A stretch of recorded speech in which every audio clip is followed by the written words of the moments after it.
আমি বর্তমানে পাখির রাজ্যে দাঁড়িয়ে আছি।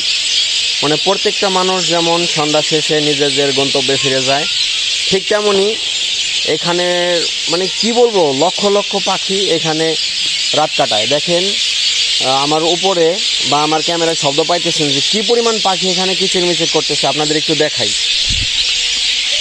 এই যে এখানে একটা বাঁশঝাড় দেখা যাইতেছে, এটাই মনে করেন যে 50,000-এর মতো পাখি আছে এখানে। এত পরিমাণ পাখি, অন্ধকার হয়ে গেছে তাই ভালো বোঝা যাইতেছে না এখানে।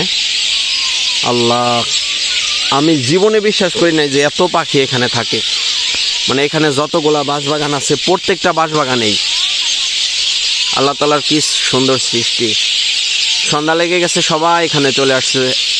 দিনের বেলা এখানে ছিল না পাখিগুলা, এই সন্ধ্যা লাগছে আর এখানে চলে আসছে সবাই। এই যে একটা বাঁশঝোড়, এখানেও হাজার হাজার পাখি। ওই যে একটা বাঁশঝোড়, এই যে একটা বাঁশঝোড়, মানে এখানে সবই বাঁশঝোড়। কিন্তু এখানে এত পরিমাণ পাখি আপনাদের বলে বোঝাইতে পারবো না যদি কখনো না আসেন এখানে। মাশাআল্লাহ, খুব সুন্দর লাগলো।